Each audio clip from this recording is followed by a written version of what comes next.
You're watching the award-winning GHS TV, a nationally recognized student television station.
Hello and welcome to another edition of Shelby County Schools Report.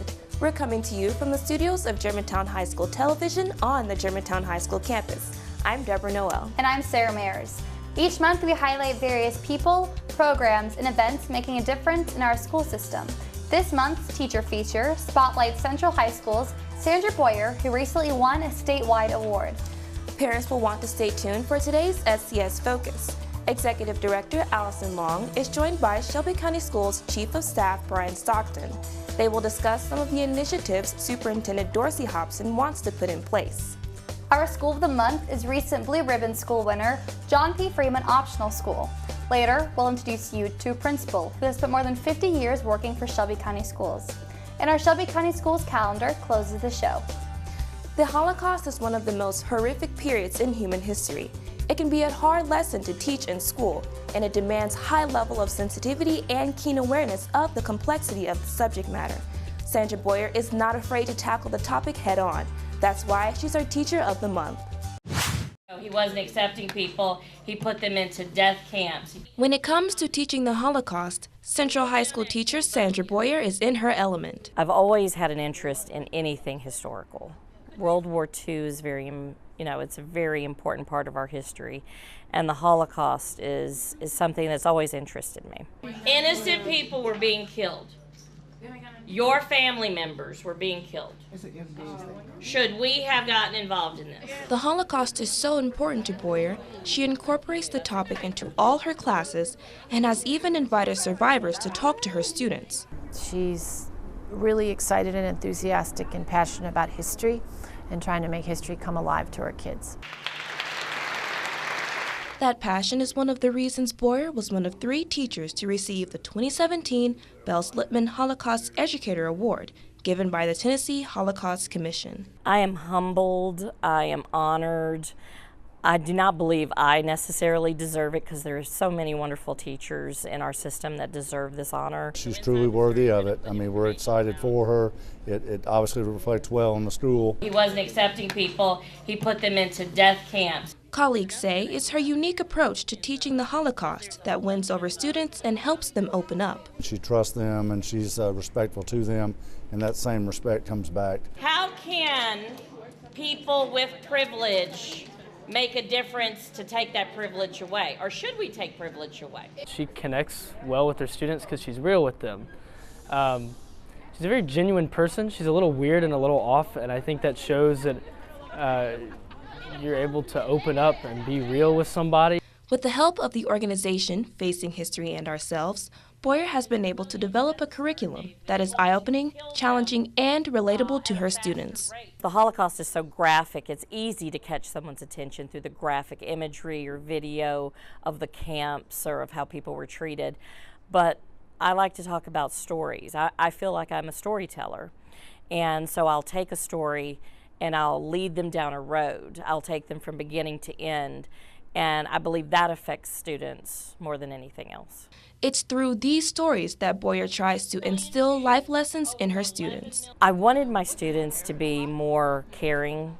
I wanted them to be open, to understand that there's so many people throughout history that's been oppressed and mistreated. That's why there's so much conflict sometimes, I've definitely realized a lot about looking at my fellow man and being understanding of their story and knowing that whoever they are in that time and place that you met them is crafted through their past. Teachers like Ms. Boyer are at McCentral High School, one of the most well-known schools in Shelby County. She strives for her students to walk out of her class with an understanding of our culture as society and develop a compassion for justice. If any child is being hurt, then it's our business. She taught us not to sit by. She taught us we should change the world instead of just, what we used to do, sit by, watch people, stand up and say something. I won't say I was closed-minded before Miss Boyer, but taking her classes and listening to her and her opinions and just that mindset kind of changed me, probably for the rest of my life. Reporting for Shelby County Schools Report, I'm Deborah Noel. The way educators teach has changed a lot in the past 50 years, and one of Shelby County principals has been there every step of the way. Let's meet Margaret McKissick-Larry, principal of Avon Lennox School, in this month's Faces of SCS.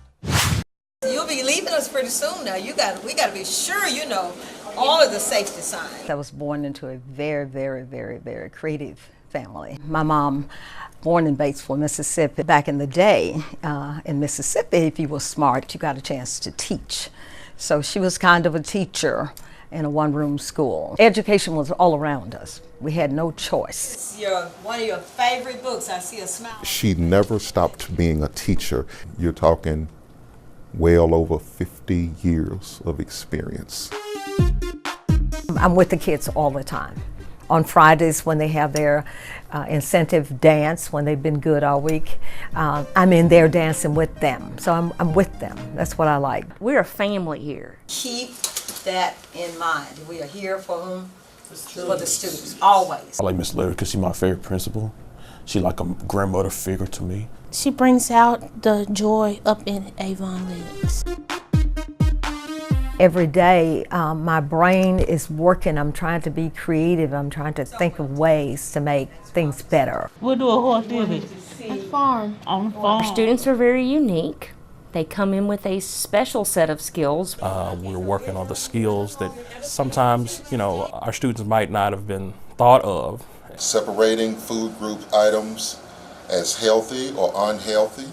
We know what they need, so therefore we provide that, for each and every kid. You will not see them reading a book as you would in a regular class. You would see them using the smart board. You will see them using manipulatives. A lot of our kids are nonverbal, so we have to learn how to communicate with them, which we do. Oh, they love her. You ought to see the way their faces lights up when they're unloading the buses in the morning. They come up the bus walk and she greets them and they run and hug her. She does everything she can for these students. And they know when she comes in that she's not just the principal, she's somebody that cares about them. She talks to them. She never treats them as anything else other than an adult. But I always tell them, you're a kid to me. And they accept it. They are really great. If she went to another school, it won't be like Avon Lennox School anymore.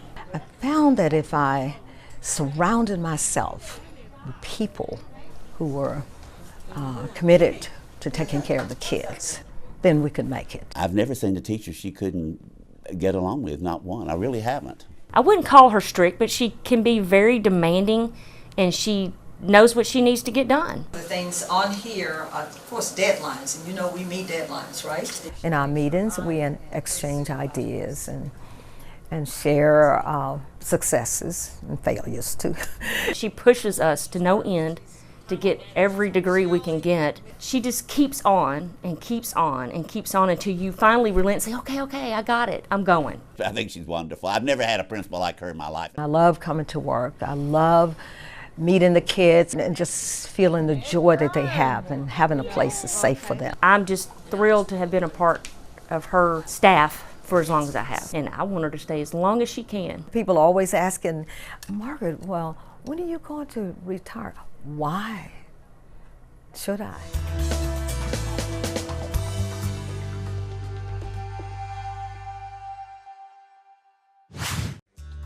Now let's send things over to Allison Long for this month's SCS Focus. Thanks, Deborah. He's been described as Superintendent Dorsey Hobson's right-hand man. Brian Stockton returned to Memphis last summer to join the Shelby County Schools leadership team as Chief of Staff. It's a big job, and we're excited he's joining us today to talk about what he does and how it fits into the mission of Shelby County Schools. Thank you for joining us. Oh, thank you for having me. So you're a native Memphian, yes, ma'am, and you moved away for about 25 years. Yes. What made you want to return home to Memphis? The opportunity to actually come back to my hometown and make a difference. I want to transform our hometown. I want to make this a city, a very progressive city. After living in D.C., New York, Philadelphia, Atlanta, and being exposed to those kind of modern liberal cities, I want to bring that back home to Memphis. So for the past 14 months, you've served as Chief of Staff for Shelby County Schools. Yeah. Can you tell us what that title means? What are your responsibilities? What are my responsibilities? On paper, it's to supervise the other chiefs. We have about 9 chiefs. We have different departments, like academics, operations, finance, HR. So I supervise the people who actually run that department. But I would really like to say, Allison, my job is really to look over day-to-day operations for the district, actually to give Dorsey Hobson the cushion that he needs to provide vision and direction for the district. What's the next move? And so with that, you know, when I first got here, Dorsey was actually looking over some blueprints one day. I said, sir, what are you doing? Basically, we need you out front. And so with that, I've been able to provide him with the cushion to think and provide the guidance that we need. From that, Allison, you see things like the iZone, how we're improving schools with the iZone. Also the Whitehaven Empowerment Zone, things that we're doing there. Also the Superintendent's Learning Academy. And it shows that with leadership, if you give them cushion to think, these are the great ideas that they can come up with. And that's what I'm doing for Dorsey and hopefully helping him build a legacy. Yeah. Now, what are some of the challenges? I'm sure there are many with a school district this size. What are some challenges that you're currently tackling? Wow, do you see my body language change a little bit there? Basically, you know, it's very high pace. Some of the challenges is that I would say when I first got here, there were a lot of fires. We had an academic department and also an operations department. We had an interim person in our operations department, and we're changing the way we do things in academics. So those were some of the challenges dealing with just day-to-day issues of buildings not being cleaned, maintenance issues in our schools. Those were some of the day-to-day issues that I dealt with. And academics, you know, we had a morale issue when I first got here. The first thing I did was actually pull together principals and teachers and had something called a staff morale meeting. And we would meet once a month with teachers and principals to find out why is morale low. And so what I would do is actually take the feedback from those meetings and actually go back to our chief academic officer, our chief of innovation, and talk about some of the things that our people on the ground are doing. And I think from that, Allison, what we did was there was a person in there, her name is Karen Vogelsang. She was the Tennessee Teacher of the Year in 2015. I felt morale was low simply because we were making decisions at a 30,000-foot level without input from the people who were closest to the work. And so with that, I met Karen there. And so what I did was made Karen, she's part of the Superintendent and Chief of Staff's office. She's a hybrid teacher. And what we do not make any academic decisions without Karen being at the table. She helps us to, you know, make sure we're making the right decisions so we can implement the right things for the teachers. I would say now, Allison, over the last 14 months, we have presented a balanced budget for the first time in 8 years. We have actually, we looked at transportation. We were running a lot of inefficient routes. We were looking at SPED and also other departments. We had a lot of vacancies. And so what we did was we were able to find some of that money and put it back into the classroom. And I'm happy to say, you know, I'm happy to be proud of a balanced budget for the first time in 8 years. But we're going to use that money to do a lot of great things for the school district. Okay. Yeah. The school district's major initiative is Destination 2025. Yes, ma'am. Can you tell us how teachers and students are progressing toward meeting that goal? We're doing pretty good. What we do at the cabinet, we actually have a month. I have a cabinet meeting every Monday morning, 8:15, and once a month, Brad Leon, who's over at Innovation, he gives us a status report of where we are. I would say, you know, we are Some of those goals, we're probably like about, I'd say, 70% there on some of them. As far as the 100% of every child being college and career ready, we're working on that. But that is our North Star. And so basically we're going to keep working toward that. And I think we're trying to reach it way before 2025. That is the goal. But one thing that we've done since recently, there are lead goals and there are lag goals. And so basically Destination 2025 is a lag goal. But we're putting in place right now are lead goals, things that we're doing on a daily, weekly, and monthly basis as a district to make sure we dictate the result of actually making it 2025. And if I may, in addition to Destination 2025, the superintendent called me on my way over here to tighten up. We're actually going to put together a theory of action. We haven't had a theory action, we don't have one right now. And so working closely with Chris Caldwell, our board chair, working closely with Sharon Griffin, and also our policy department to make sure we have a great theory of action. And what I mean by that is that when we add new academic programs, the superintendent at a board meeting may say, well, we're going to add this new academic program. But with a theory of action, we could say, you know what, board, we'd have Destination 2025. We want 100% of our students to graduate or be career ready when they leave our schools. We want him to be able to say something like, you said that we wanted 80% of our kids to be literate by 8th grade. This is why we added that. The theory of action would give us a rationale of why we're presenting new kind of academic materials, new curriculums, and so forth.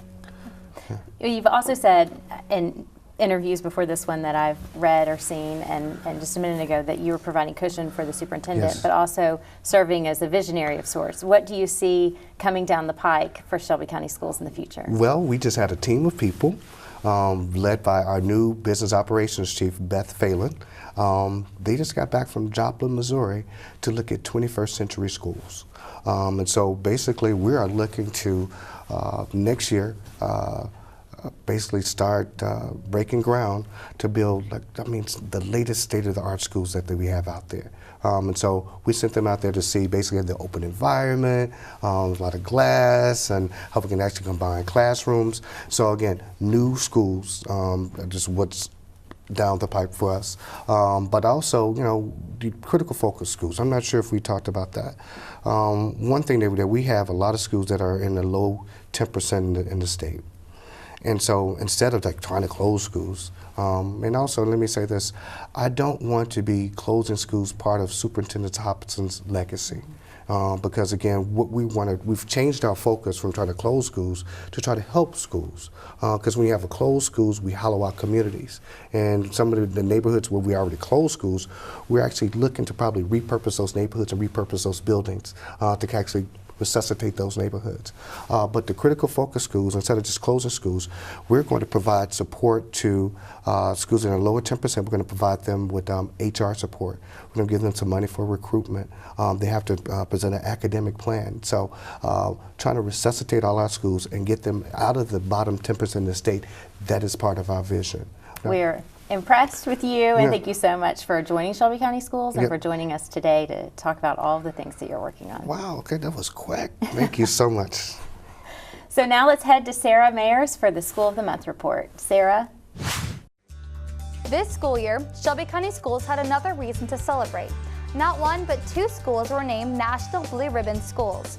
We visited John P. Freeman Optional School to find out what makes the Panthers stand out from all the rest.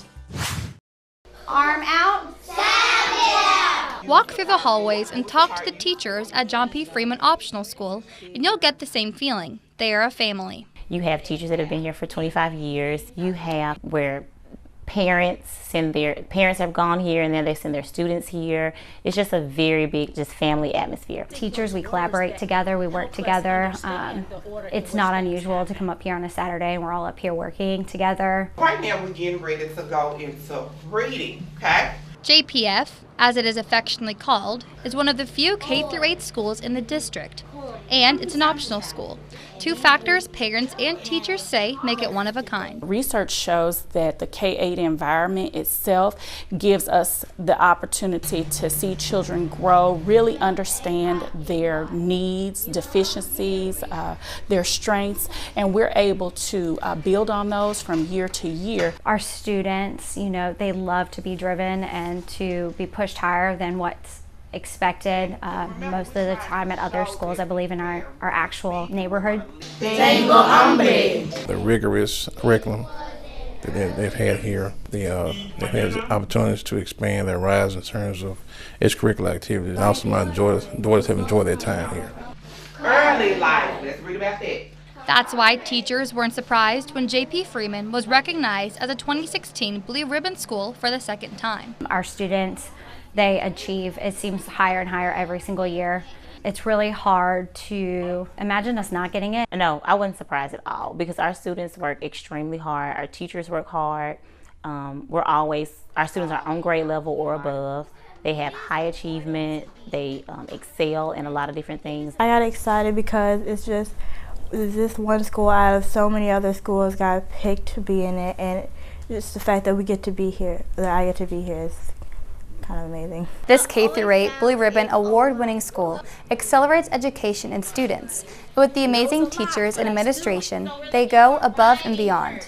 I look for teachers who are genuinely nurturers, teachers who believe in the child's ability to learn. So it's really important to us to be collaborative, and so we look for teachers who also understand that. Is he using any word choice? This response to student instructional needs has been key to the school's success. We also have created a culture where we believe in high expectations for our students. Our students come to school with the understanding that every day they're going to work hard. Did you come up with it, Kayla? I like that they are able to understand whether we understand or not, and so they can either kind of speed it up or slow it down so everyone gets a chance to learn. And when students are confident in their studies, this allows students to excel in other areas. My favorite thing about John P. Freeman is that I'm allowed to do all kinds of extracurricular activities along with the academics. The friendships you get to make throughout the school year, because you get to meet different kinds of people and understand the way they act. Reporting for Shelby County Schools Report, I'm Sarah Mayers. 2016, Shelby County Schools was named among the best communities for music education by the National Association of Music Merchants. SCS leaders partly attribute the recognition to the district's use of the ORF approach, which teaches music through movement and play. We visited 3 classrooms that are using the out-of-the-box approach.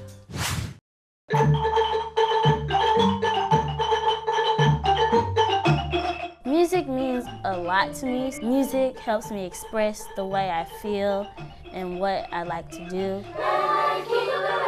Learning music is important because it can take you more forward into the world. Music education is great for you because it could express your feelings and communication through patterns, rhythms, and beats. Teaching children music at a very early age, it helps for their brain development. It helps them also, I think, create empathy. It helps create their emotional well-being. Carl Orff created this program many years ago to educate the entire child musically.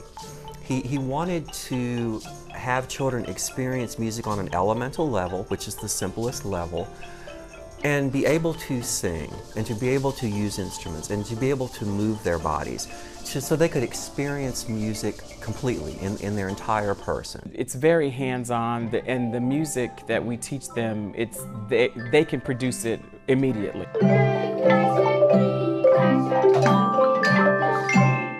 It's a whole approach to a lot of little pieces that come together. 1, 2, ready, and begin. So it involves singing, using instruments that are child-sized, like xylophones, triangles, tambourines, that kind of thing.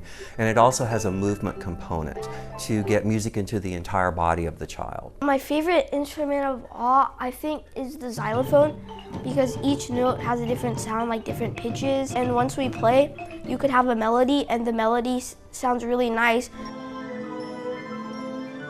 We try to make it magical to them, and they enjoy it because they see it as a challenge. They never get bored. We're playing. We're playing instruments, we're singing, we're skipping. I think that's another reason they love it. It's really fun. So not only are we learning the concepts of music, but we're also enjoying it. Hola. Hola, mis amigos. Hola. I want my kids to be exposed to different musical traditions, different cultures, to learn different styles of dance, and all of this contributes to a well-rounded education. I think about education right now, so much emphasis, it seems, is put on an individual, and then you get to come to music, and it's a group. It's such a fantastic way to teach them. I really enjoy class. We get to learn something new every day. Stay on G, G, G, G. I just love it so much. It's time for this month's Superintendent Message with Dorsey Hobson.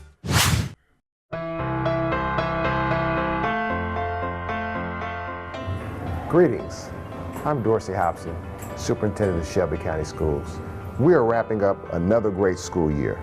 From receiving national recognition for our schools and unique programs, to creating an assessment framework to provide better support to our struggling schools, we continue to strive to reach our goals for Destination 2025. We've developed additional ways to support our teachers, created new programs to provide additional instructional options for high-performing students, started the new Summer Learning Academies to provide consistent learning activities year-round, and last, but definitely not least, by aggressively working to uncover inefficiencies in prioritizing spending, SCS presented a balanced budget for the 2017-18 school year with an unprecedented $50 million investment in our schools. It's a personal mission to ensure the children of this community are provided with a quality education, which means supporting our students first. So to all of our parents, stakeholders, and community members, thank you for your unwavering support of the Shelby County Schools.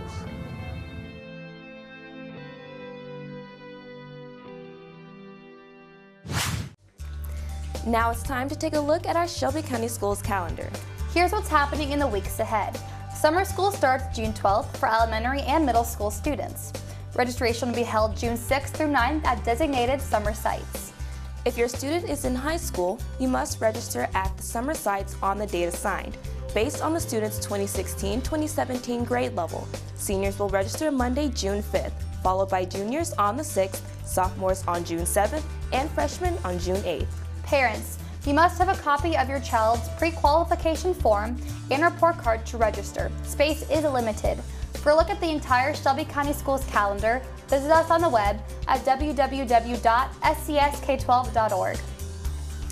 Thank you for watching today's program. On behalf of everyone here at Germantown High School Television and Shelby County Schools, thanks again for watching. We'll see you next time on Shelby County Schools Report.